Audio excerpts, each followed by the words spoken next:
I feel like I'm being me. I'm able to do creative things, meet creative people, share parts of myself with people. And that's what these tattoos are for me, trying to focus on what's next, what I need to do for myself and the people around me. How about it?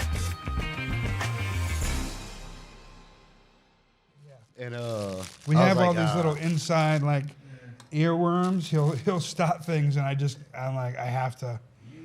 Yeah, beautiful clock, and we got the. This is just a bunch of them now. How about it? That's a good one.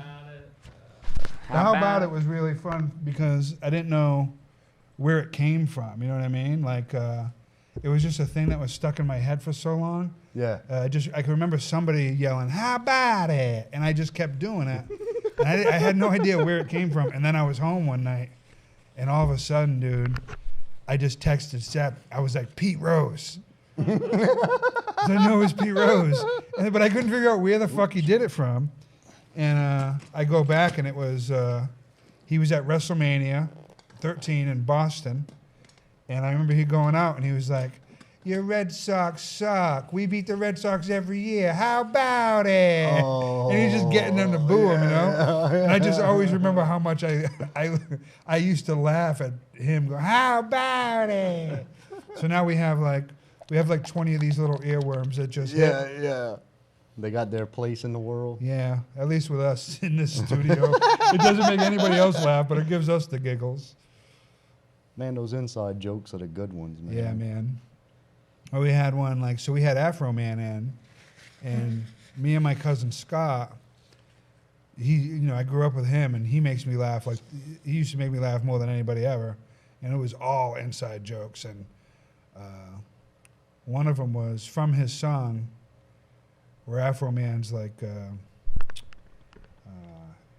and I know why. And then the next line is, why, man? And so we used to just do the why, man, just all the time about everything. And you can say it any time, and it's always hilarious. And then it turned into a guy who was begging for his life, and he's like, why, man? And it just cracks me up. It's so stupid. Cool. Yeah, buddy. So this one's going to go a little lower, like on this side. A little lower? Yep. Yes, sir. Smooth. I'll have to grab another razor. Use promo code Trundy for Schwick or Harry's blade. That's right. Man, I wish I could remember the underwear. Sheath, that's it. What is it? Oh, sheath. Yeah, undies sheath is undies. the one that you put your dick in. It's got a separate pouch for your dick and your balls, pretty good. right? I'm about to unsheath. Yeah, it's one pouch for your dick and one pouch for your balls. You know, I'll tell you what. We were poo-pooing on it, but I don't mind that idea because there are some days where my dick just don't agree with me. It does what my dick does, you know. Yeah. So, right here, yeah. Yep. You got it, buddy. Like yeah. Some days my dick just don't fucking want to do what it does, man. Yeah. It's like it gets all hoodie in there and it sucks up. My balls are just weird. And so, I might. Go to sheath.com. Use promo code Trundy.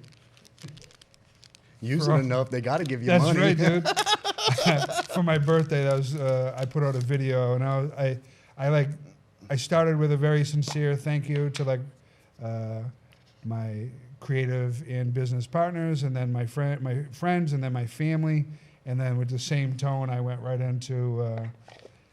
And don't forget to use promo code Trundy on every website today for $20 off your first order of MeUndies or steaks. You get extra, you know what I mean?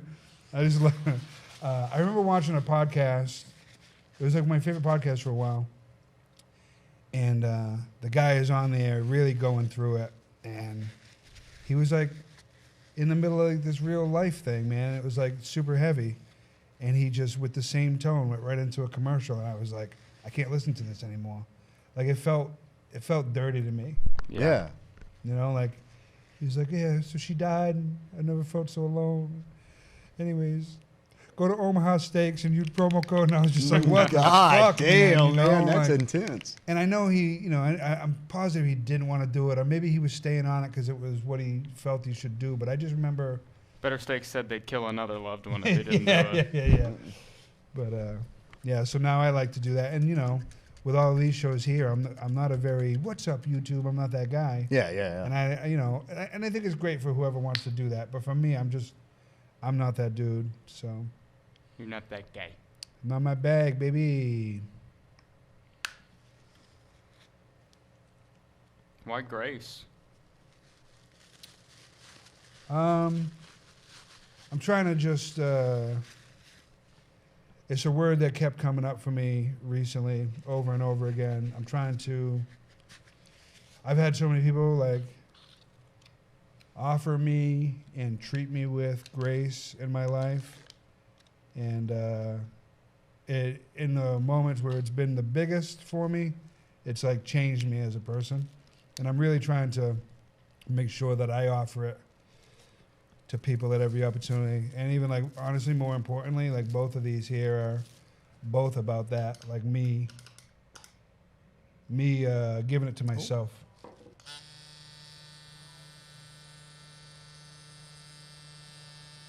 Yeah, these are the first, I think like visible tattoos I'm getting.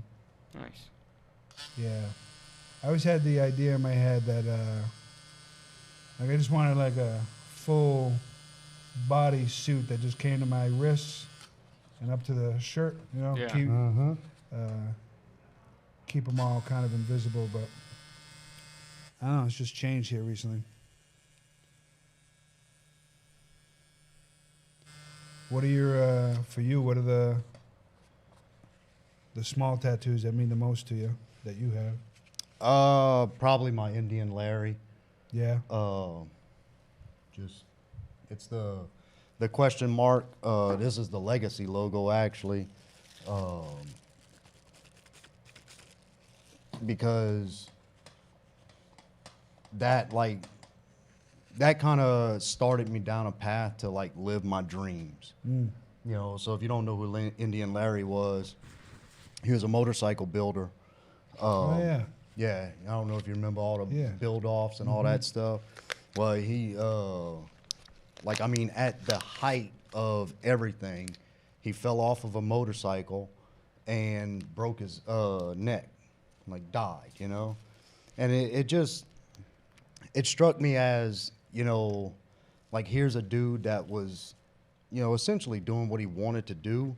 For the most part, I mean, he had problems. He had addiction problems. He had financial problems. He had all these different problems, but he still went after his dreams, you know. And so that's where I really kind of started to take my art seriously, and was like, you know, I can do this for a living if I put enough work and effort into it. And that's where I really kind of stopped messing around and started realizing that I was not the greatest that walked the earth, you know. Did you have a need to be the greatest, or were you not chasing your dreams? Because I know for me, man, like I struggle with guilt and shame and shit like that. You know, him having problems. I wrote this thing down recently where it's like, I'm not a bad person because I have credit card debt. You know, Yeah, like yeah. or that some relationships have failed me, or I've been bad in this or bad in that, and but that's a thing I had to tell myself, because I have thought those things, that because I wasn't perfect, that I wasn't a good person, and that I wasn't deserving of good things. So for you, when you Man, I think as a young man, I was just so full of myself that I felt it was owed me. You know, Okay. like like I felt like I was owed stuff, man, and I wasn't prepared to earn it. You Okay. know, and it was like,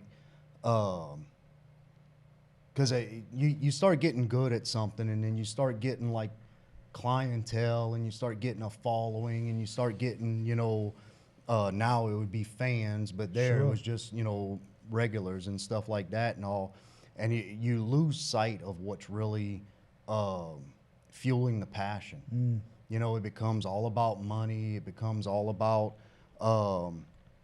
you know, who you tattooed, when you tattooed them, you know, starting to make people feel like shit because they want a little small tattoo.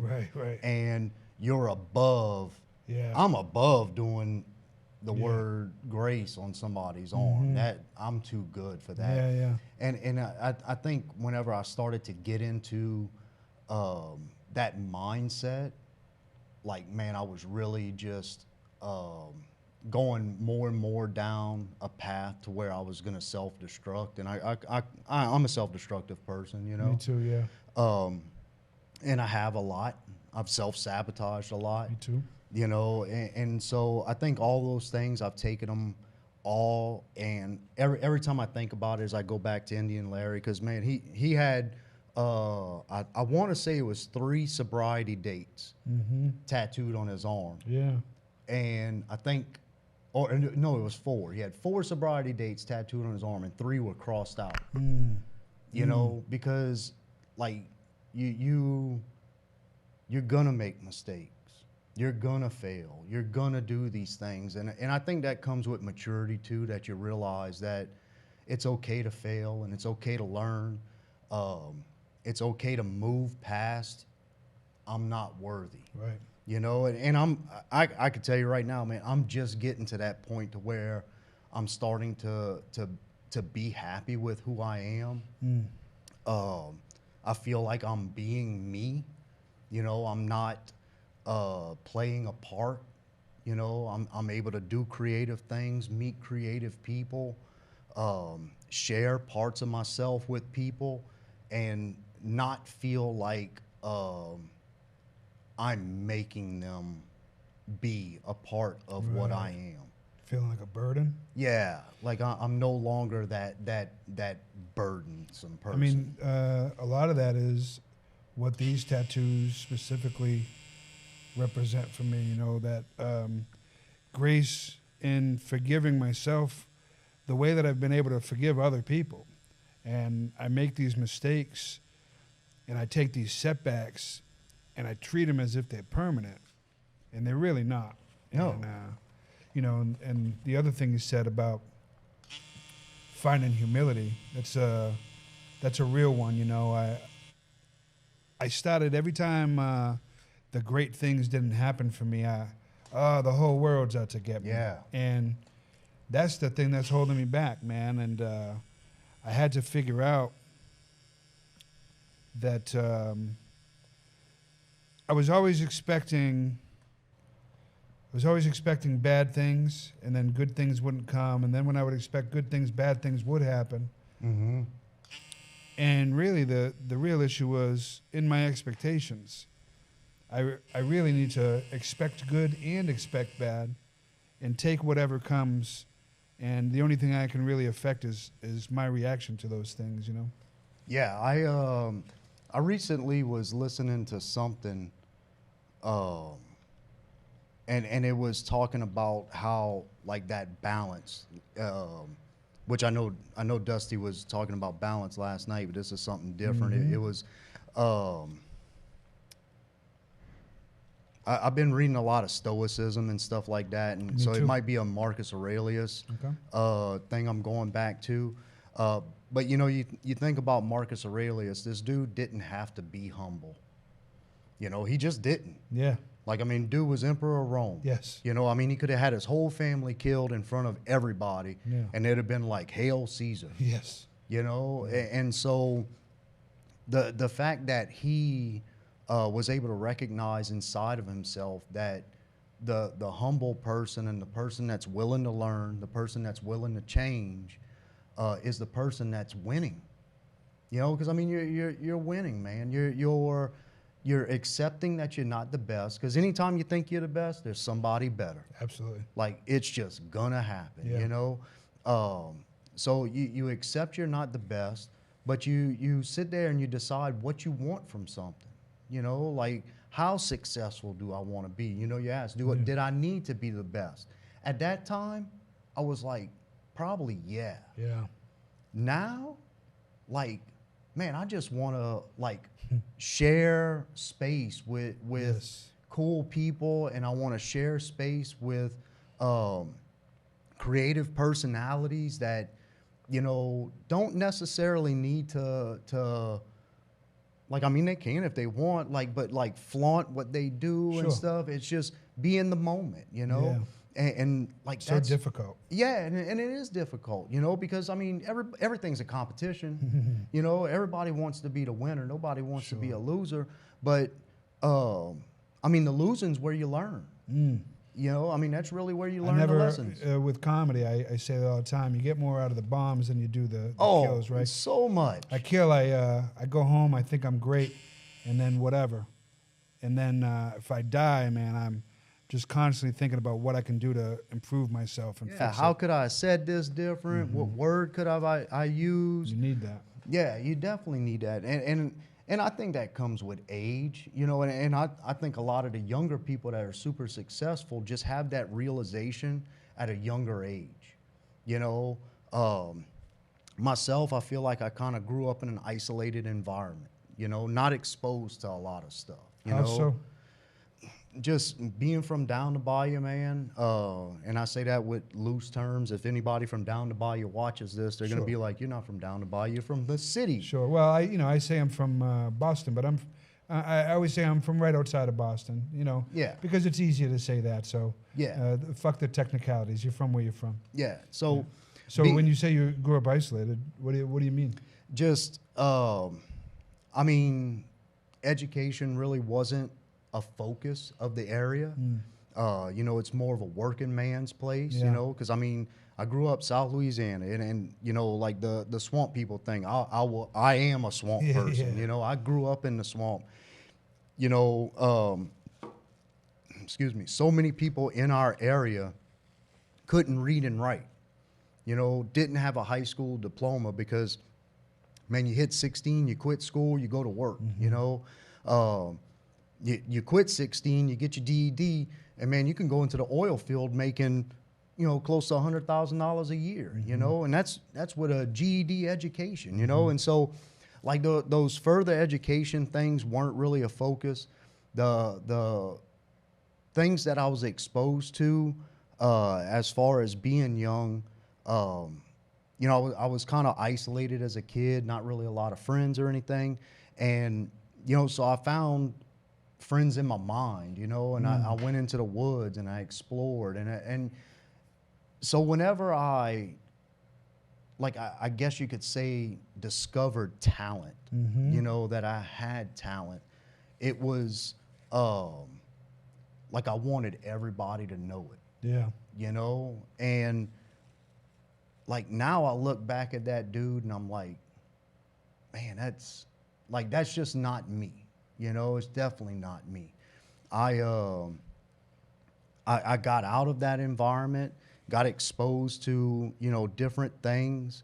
I would say probably whenever I went to college was probably my first exposure to a wide array of personalities.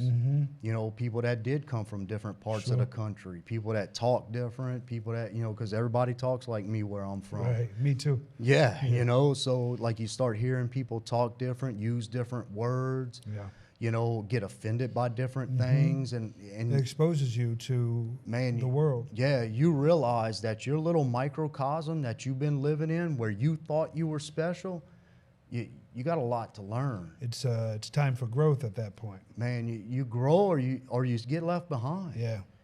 Well, what was creativity like when you were a kid? Did you know any artists?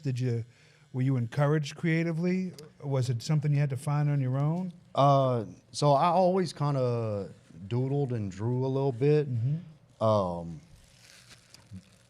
Right around the age of I don't know, man. I guess it was probably like around 10 or 11 or so. I went and take a art class at the Y. Okay. You know, did well with it. Did you anybody know. sign you up for that? My grandmother signed me up, or my mom signed me up. My grandmother brought me. I can't remember exactly what it was. My mom worked, so you know, I had to get around the way I could, and so I did all the assignments, and everything looked the way it was supposed to. And then I was supposed to go back the next year, And then whenever I went back the next year, it was all the same content. Like there was no progression. Right. And so, like after the first day, I went and I told my grandmother, I was like, we learned the same exact, like, I mean, he almost said the lesson verbatim. Yeah. And she was like, oh, well, we're not paying for that. So they pulled me out of that. And I would just kind of doodle and stuff like that, draw band logos and everything. And then I got to college, man, and I hadn't really done anything art-wise. And then in college, I was taking physics, you know, because I was going to be a math major and all this shit. And just, man, I'm so glad I didn't go down that career path. But so I'm taking physics and I'm failing physics. And physics in high school, I was an ace. Right. Like, I mean, I'm into physics, you know? And so I'm failing physics. And so I was like, oh, what's an easy class I can take to get my grade up? And so I ended up taking a painting class. Okay. And because I was like, oh, I used to draw as a kid. Yeah. I could draw again. Well.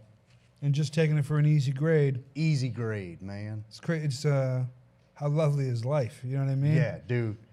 So we go into the class and the teacher's like, hey, you know, this is not just an easy A class. I'm like, yeah, right. Well, after my third painting, he walks up to me and he was like, before the end of the semester, you're going to be an art major. He was like, he goes, how often do you paint? And I was like, I've painted 3 paintings. Yeah. You know, in this class. In this class, Yeah. you know, and one of them was a color chart. Right. You know, and he was like, you got to be kidding me. He's like, you got to paint every day. And I was like, no. I was like, and he's like, I got oil fields to get to. Yeah. Yeah. Yeah. I mean, because, dude, I was welding the whole time I was going to college, Yeah. you know? And, but he was like, there's no way. You have just such an understanding of the medium and, you know, and all. And I was like, no. Like, it's a natural ability. just natural, you know? And so that's how it fell, man. By the end of that semester, I was so into every part of it. I was going to classes I wasn't even signed up for. Hell yeah. Just to be in Extra them. time. Yeah. Just to be in them. That's how I was with comedy, man. When I found comedy, I was on every show that I could be on, but I showed up to every show that if somebody posted something, I went. I just wanted to be there, man. I wanted to be around it. I wanted to learn everything I could learn, and I wasn't going to be able to learn not being there. Yeah. You know. So Yeah. going to those classes. Yeah. Tell me a little bit about your grandmother, man.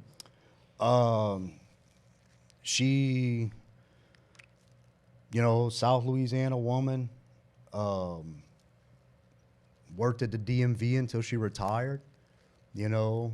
So while she was working at the DMV, it was the best time for me to go get my license. Yeah. I didn't have to wait in a line at Yeah, all. It was actually pretty dope. She wasn't the greatest cook. Yeah. Yeah, she was more so, man, she could make a bean pancake. Yeah. But hey, if you can make a pancake, you're doing all right. Yeah. We just need pancakes, baby. yeah, but it Was she encouraging of the art? Sounds like she was at least making sure you showed up on time. yeah, she was there. They man, they grew up in a time where, like, even whenever I started to tattoo for a living, you know, both of them were just like, how are you gonna make a living doing that? Mm-hmm. You know, they just didn't really I gotcha. see a avenue. Like, it was just a time filler. It wasn't Yeah. a career. There was definitely some generations of people, and I come from some of them. You know, I come from these really big-brained, intelligent. Let's wait before we start this one. Oh, okay. I come from these big-brained, intelligent people who are very much analytical and lawyers, and I think they appreciated art, but they didn't. They weren't artists, you know what I mean? And Gotcha. I didn't even consider it was a thing that we could really do. I thought you had to be born into a family, and they'd come find you when it was time. And Yeah. I didn't know that, you know, until I found it on my own.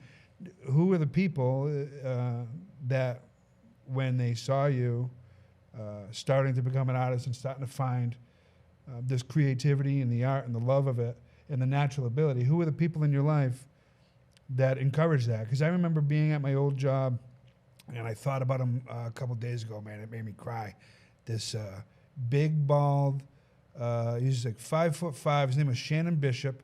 He's a pit bull of a guy, you know. And he used to walk up when I was holding court in the warehouse at my old job and be like, "Goddamn, boy, I don't know why you're here. You're supposed to be out there on the stage, man." And I'd be like, you know, and he always said it to me. I was like, "Thanks, man. I really appreciate it." But to me, I still was waiting for my invite from show business, from whoever. But I think about him often because he was one of the first people who he wasn't family, who was like pushing me towards that.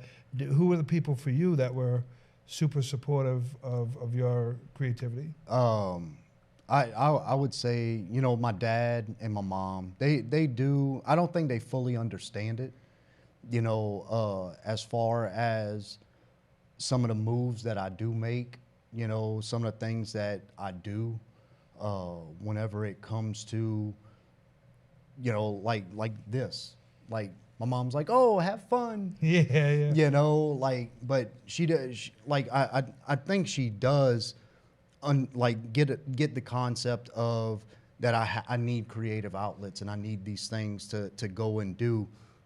But I would say that my main, you know, person that really pushed me through school and stuff like that was Professor Master Rob. Yeah.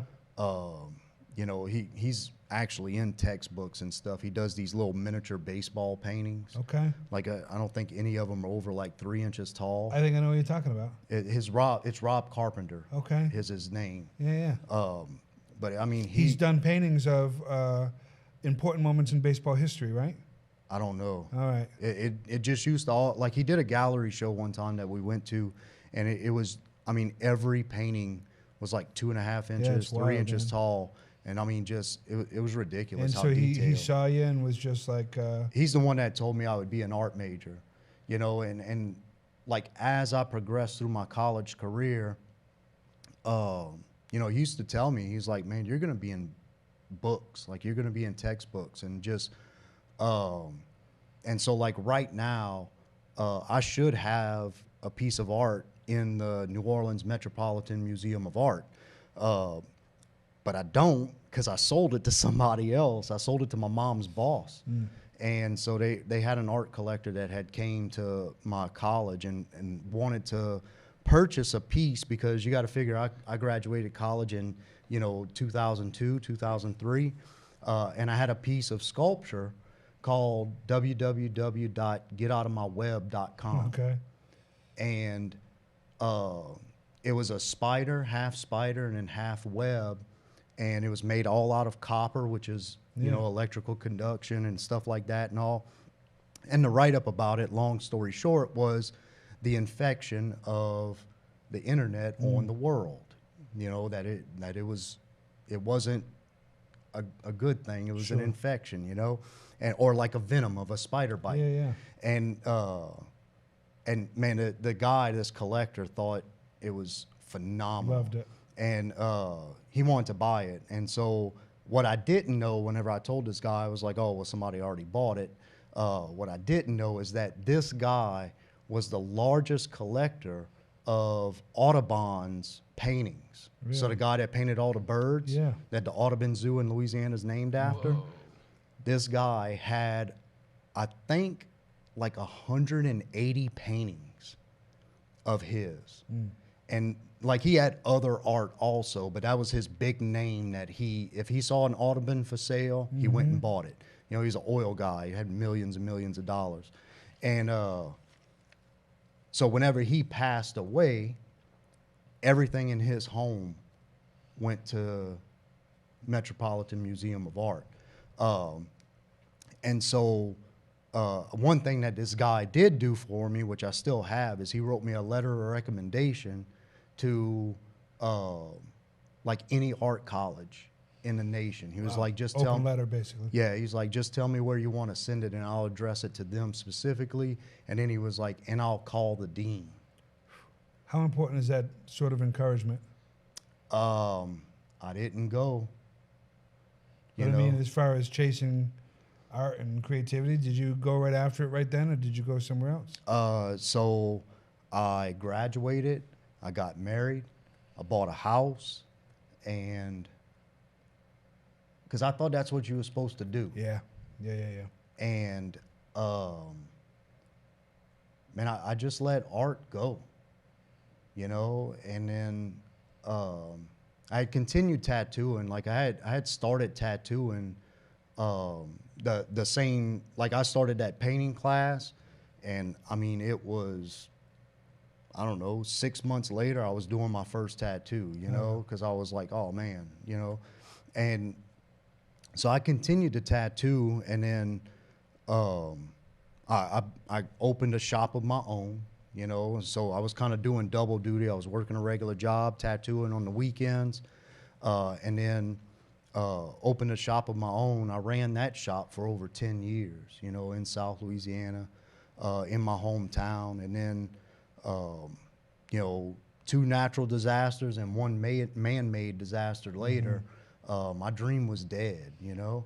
And so relocated to Huntsville, you know, was kind of able to unlock another facet of creativity that I'd always wanted to pursue, but never saw an avenue to do so, and that was comedy, you know. So you started that when you got to Alabama? Yeah. All right. That was the thing, man. Over and over and over again here recently, balance has come into conversations and thoughts for me because I've never had it. You know what I mean?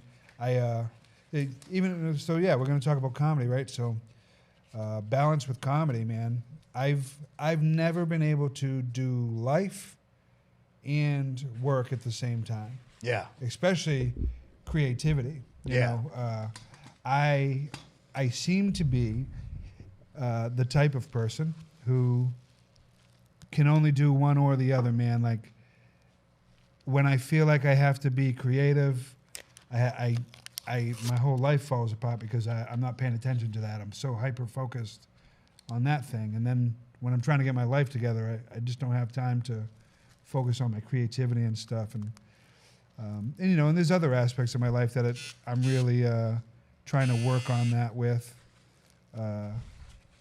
As far as with you, balance between life and art. Where do you land, man? Have you figured that out at all? I still don't know. I mean, art's a muscle. You know, if you don't work it out, it gets weak. You know, I would say when I was younger, especially in college and stuff like that, I was a much better artist than I am now. Really? Yeah. Why? Why do you say that? I think I just didn't have as many outside pressures.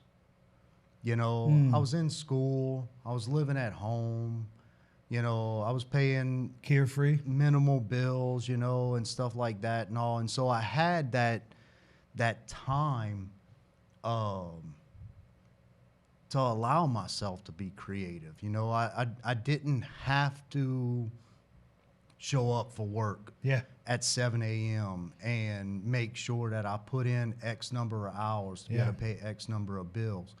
And so I think whenever I was able to just really allow the art to happen, I was a stronger artist, you know. And then is it easier for you when it's messy?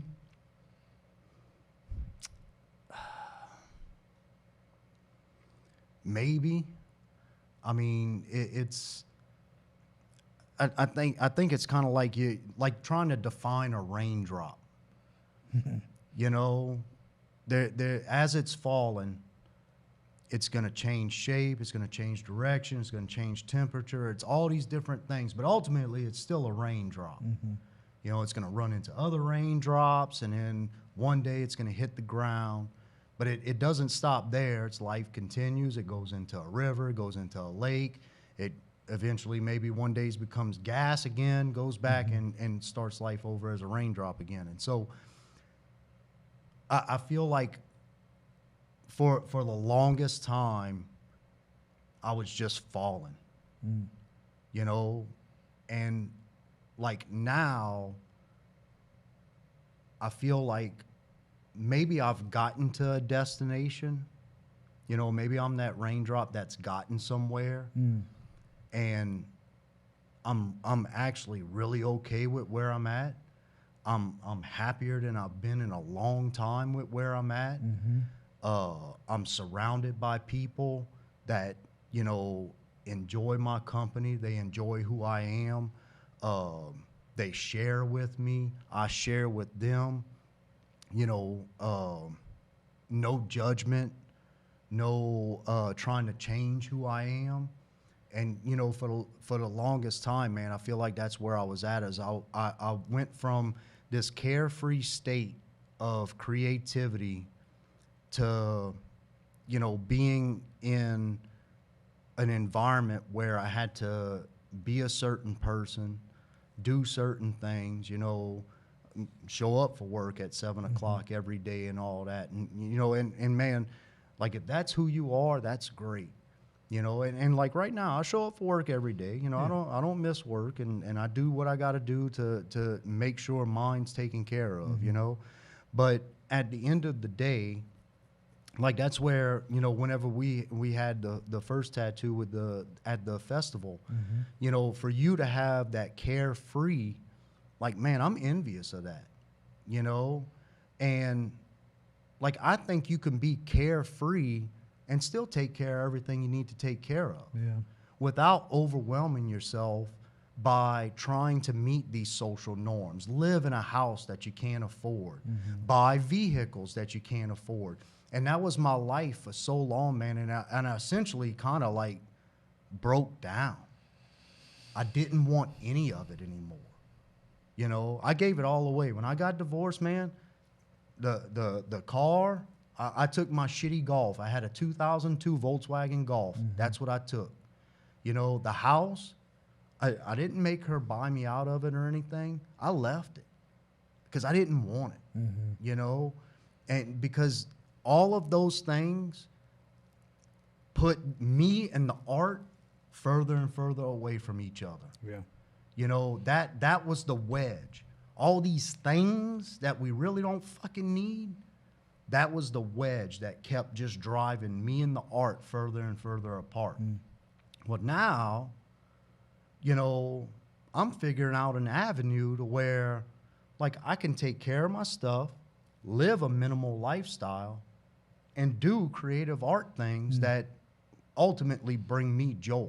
Yeah, it sounds like that might be a little bit of the balance for you. Yeah, I think so. Yeah. I think so. And it's really because that's another thing is like with comedy and stuff like that, trying to walk everybody else's path. Yeah. You know, following these rules that are arbitrary. they are 100% arbitrary. Just because something worked for someone else at some other point doesn't mean it's going to work for me. My road is going to be my road, you know. This is, for me, the first time, this is the closest I've ever gotten to a balance. And I know I am heavily imbalanced, you know, with creativity and work, you know. And it just turns out that this is what I needed. I needed a situation like this where the thing I'm making is something that I really love to do. You know, when it was, I'm just going to do comedy and live in my van and all of that, you know, part of that, man, I'm envious of that guy. If I go back 8 years and look at him and how much he didn't give a fuck about anything, but he also didn't give a fuck about himself at all. And I'm trying really hard to care about me finally, you know, and really it's not even me.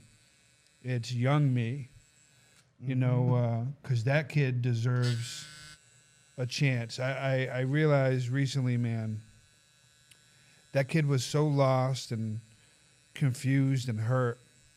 And then I just let him continue to be lost, confused, and hurt for a very long time. And, you know, when I had my kids and I was taking care of them, it was, they were the focus and it wasn't me. And I didn't even, you know, not to make it sound like I was a perfect father because I was far from it. I made so many mistakes, it's ridiculous.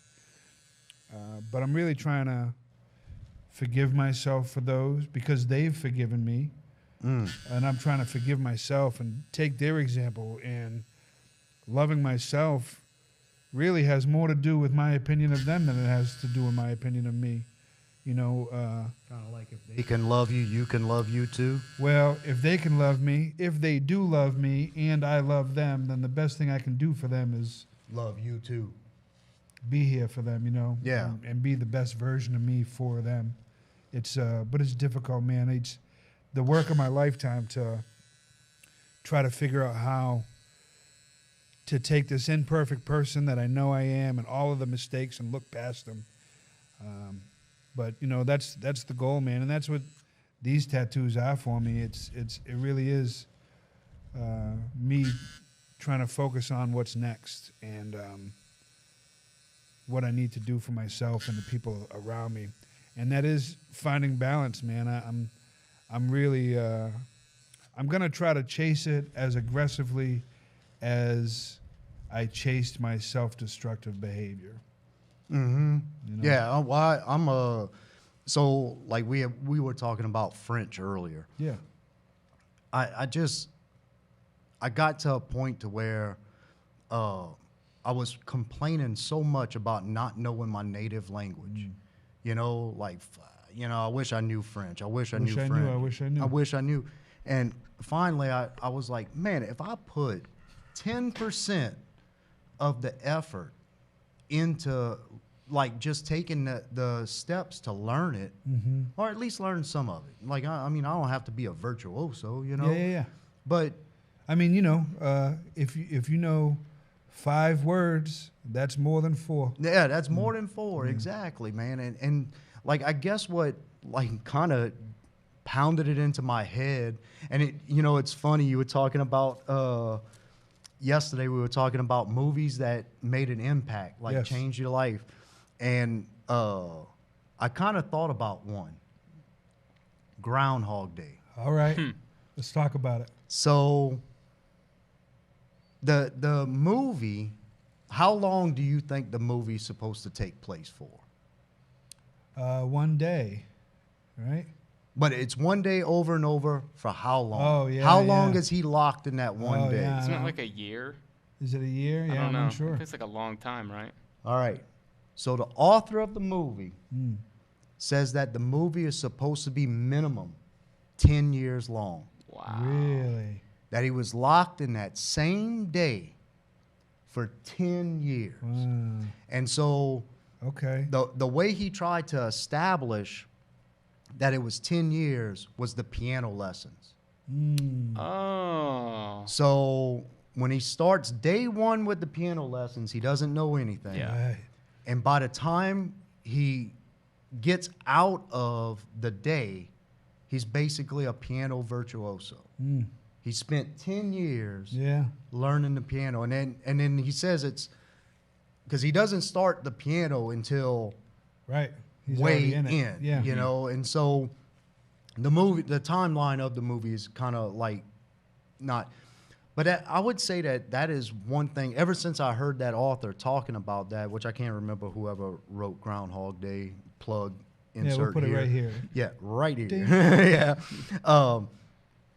But ever since I heard that, like, I started kind of reflecting, you know, because, I mean, tattooing, man, it goes back to the laws of 10,000 hours. You know, you do something for 10,000 hours, you're a professional. You do something for 20,000 hours, you're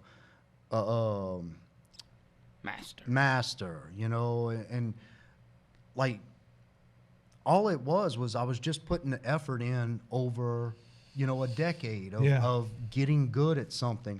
And man, like, so all that complaining I was doing, I mean, I've been complaining since I was, you know, 16 years old that I didn't know Cajun French. Right. Right. If I would have started at 16 years old with my head out of my ass, Sure. learning Cajun French, even though the man said, don't learn Cajun French, you know, where would I be? But, you know, instead I'm almost 300 days in, you know? 300 days, man. It's better than $2.99. It's better than $2.99, exactly. So How do you say that in French? Yeah. I'm 300 days in. So 300 would be, it would be, so I know how to say 80. 80 is 80. Yeah. Yeah. Just say that 4 times. You know what I mean? So we talk about let's talk about comedy and when you found that. You found it in Alabama. Yeah. What was it? What When did comedy get on your radar, and when did it become a thing that was a thing Boodro could do? Oh, I think comedy was always on my radar. You know, as a kid, you know, we had the HBO box, Yes, sir. and because my dad, that little car driving through the neighborhood. Yes, sir. You know, because my dad was in the oil field, and so whenever the oil field was booming, you know, we had nice things, you know, and so like I would sneak out at night and go watch, you know, like the Dice Clays and stuff, yeah. and it was Richard Klein. Yeah, Richard Klein we talked about last night. Yeah, That's Yeah. the name. an all-time India. great man. Yeah. Yeah, you know, so like people like that, Richard Klein, you know, and even like Jerry Lee Lewis marathons and all. My mom and dad would watch that Yeah, stuff. all the celebrities and comedians who would pop up on that show. Yeah. Yeah, you know, and so like I always looked at it as, and I was a performer as a kid. You know, I would do plays in school and stuff like that. Were you one of the when your parents had people over? It was like Boudreaux show them that thing you do. Dude, I would reenact all the commercials. Yeah. All right. You know, man, like, because I kind of always talk this way. Like, even, like, if you were to meet my family, nobody in my family really, like, has this much of an accent. Okay. And for some reason, I did. Like, What's one of the commercials you would do? Oh, so we have a famous commercial, and it's, gosh, dog. Jones barbecue and foot massage. No, it's Rosenberg's 8678 Tulane, and it's Rosenberg's furniture. We had Bernie and Phil's quality, comfort, and price. Yeah, That was our local furniture commercial. Yeah, we Seth and I talk about that all the time, about the commercials that stuck in our heads from when we were kids. So yeah. Jan Dill's attorney at law. She won't take no for an answer. Well, they have one that just hit TikTok where it was the "Let her have it." That's a New Orleans commercial. That's Okay. like like I got the $50. Let her have it. Yeah, I mean that's a New Orleans staple, man. Frankie and Johnny's furniture. And but the Rosenbergs, man, that was one that I had this little round pillow, and my grandmother made it, and it was like pieced together. It was like a crochet kind of pillow thing, and I used to stand on top of it, man. There's a picture of him, dude, like getting down, you know, You got on that top. picture? Yeah, oh yeah. Send it to Oh us. yeah, we gotta. Oh, find it, yeah. okay, yeah, I can do that. Yeah, it's upstairs. But yeah, Man, when I was growing up, it's the same thing, man. One of the only things I really remember me and my father enjoying together was stand-up comedy, man, and on HBO. So whenever I watch a special, and one of the reasons I'm a super big fan, there's multiple reasons I'm a big fan of Gerard Carmichael and Drew Michael and guys like that, is when they do their HBO specials, they have that opening as the beginning of their specials, which I love, because to me, every comedy special I've ever seen, I can appreciate it, especially now, after filming one and thinking about filming many of them and studying them the way I do. But there's something about that opening that just hit me. oh man, that's so nostalgia. hard, man. Yeah. And I remember, you know, Rodney Dangerfield Young Comedian specials were big for me, man. Those were huge. Yeah, all the HBO comedy was really fantastic, man. I was just such a huge fan of that. Is that why they chose those as their openings? Because it meant Yes, so much to it's them. iconic. Yeah. So comedy was on your radar very young, but at what point did it become a thing that you knew existed locally that you maybe had access to? So, the job I'm working now, I was driving home one day, and on the freeway, there was an advertisement on a billboard for Stand Up Live in Huntsville, Okay.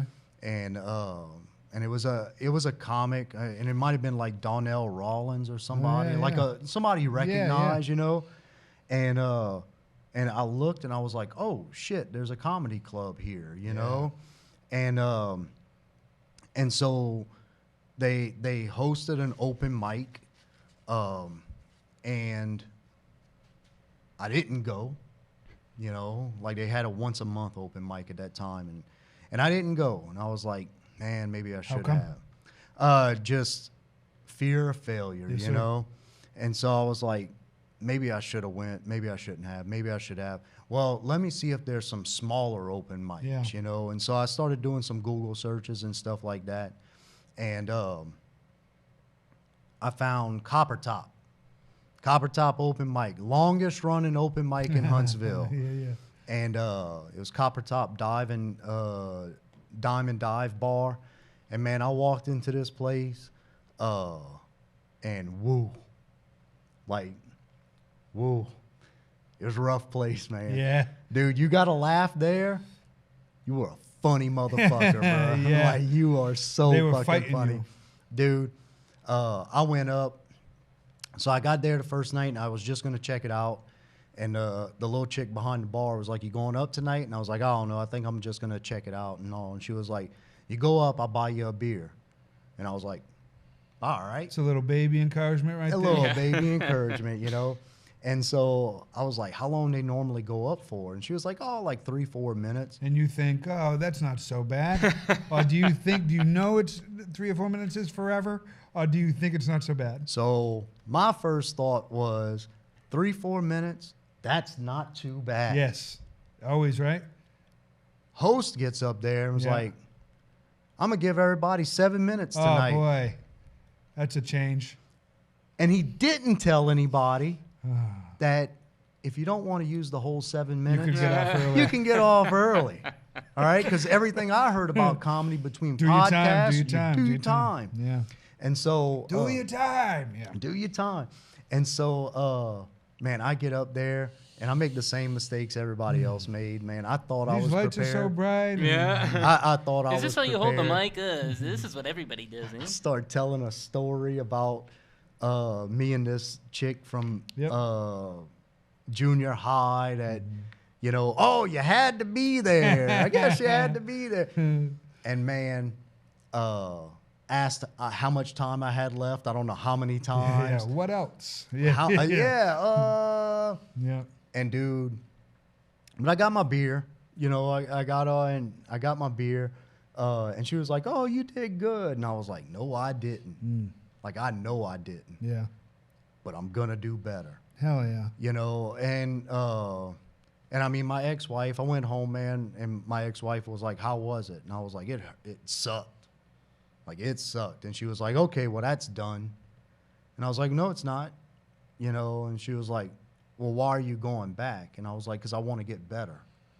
And she was like, "But that you didn't get any laughs." And I was like, "Yeah, I know I didn't, but I'm gonna work until I do."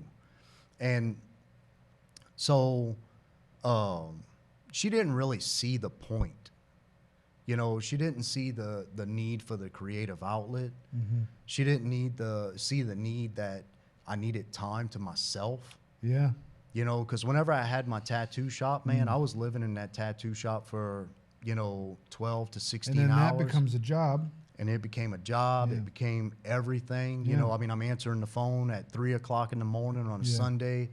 You know, never rest. You know, I mean, just burning the candle at both ends. Yes, sir.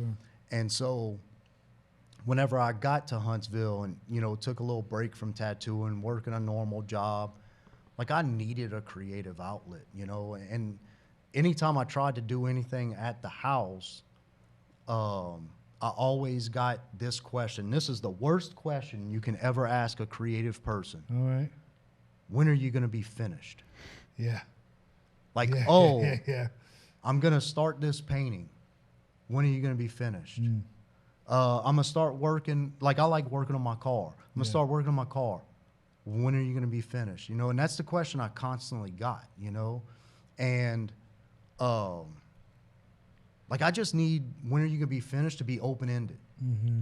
Like, I mean, like some of the paintings in college, man, I'd work on them for 2-3 days straight because I believed wholeheartedly in Picasso's, once you start a painting, you work on it till you finish it. Yeah. And that's what he would do, man. Sometimes he'd work on a painting for, 5 days straight. No telling what chemicals running through his body, but still, Yeah. How that, do you feel about that now? I've grown past it. Yeah. At that time, I didn't see a way to be able to revisit a painting at a different time and still tap into Have that that same energy. tap into that creativity. And since then, I've completed a couple paintings that, you know, like I've gone back a few days later and been like, I need to punch this up and stuff like that and come back, refine this and all. And so I don't have that mentality anymore, but still, like, whenever I want to go and do something, like, I just need to be able to do it. You know, I'm an adult male. I shouldn't have to ask for permission. Yeah. I shouldn't have to give somebody an itinerary, you know, and that's what life became, man, you know. And so whenever I would go do comedy became the enemy. You know, comedy till this day is still the enemy. You know, my kids do not talk to me because I still do comedy. You know, there's other things, like you said, you weren't a perfect father. I wasn't a perfect father either. You know, I did a lot of fucked up shit, you know, and like I've said I'm sorry 1,000 times. I've said I'm sorry so many times. Sorry don't mean shit no more, you know? And so, like, I'm hoping one day that we're able to repair a relationship and, you know, hopefully they find creative outlets that, you know, they need support in, and I'm there 100% to support them. But, like, people need the things they need.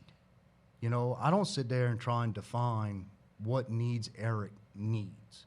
You know, but I'm sure there's things, man, that, like, every now and again you're like, I gotta go and do this or I'm gonna lose my shit. It's a compulsion. Yeah. Yeah, you know, like, I gotta go do it for my mental health, for my heart health, Sanity. for every sanity, every part of my soul. I gotta go do this. This studio, I'm sure you come in this studio sometimes and you just sit in here and you just think about things. You know, because it's a space, and it's you. You know, I'm sure you tell Seth, hey, I'm just gonna go to the studio and I don't need you there. I'm just gonna sit and observe. You know, visualize. You know, and I think those things are important, man. I think it's important, like, to get away, to not be constantly surrounded by things that stimulate you. You know, not constantly be around the same people all the time. You know, if you're in a relationship and you two people can't go different places and have a good relationship, in that relationship right now. Like, right now. You know, if I can't come here and the person I'm with can't go there and both of us be happy independently, like, if she has to be with me for me to be happy and I have to be with her for her to be happy, in that relationship immediately. And find out how to be happy on your own so you can be happy together. You know, and I think that's what really got lost on my marriage was, you know, the things we were doing together weren't making us happy.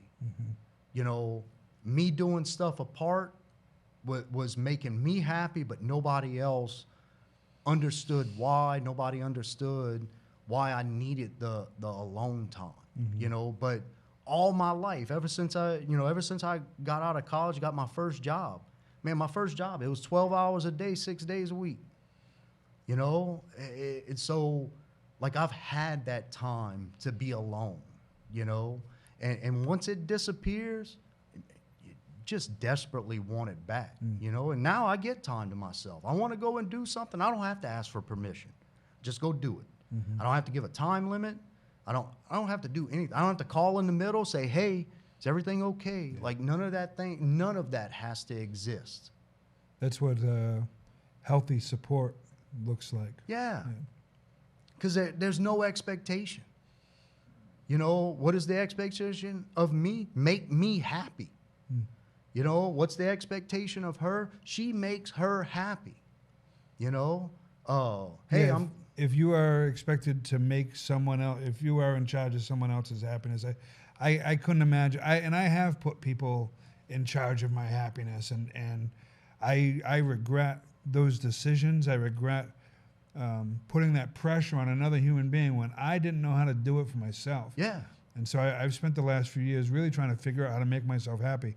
I'm no closer to figuring it the fuck out. Yeah. But I've stopped subjecting other people to it and putting my expectations of my happiness on them because it's an impossibility. It's an inroad for both parties. Absolutely. You know, because I mean, the thing is no matter what somebody does to try and make you happy, they're gonna fall short of expectations. Yes.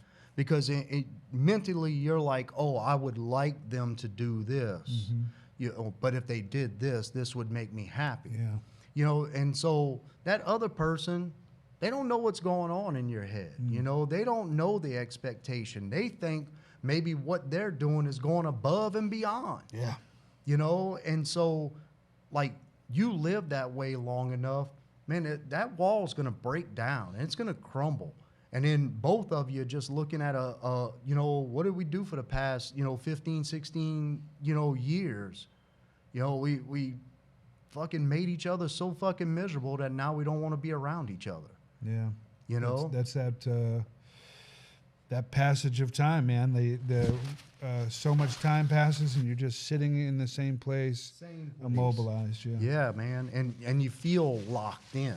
Yeah, like, you feel not just, in place, you feel like you're locked there, and it just. It's a prison. It's Nobody a prison. wants to be in prison. Yeah, man. Nobody wants that shit, Yeah, you know? But yeah.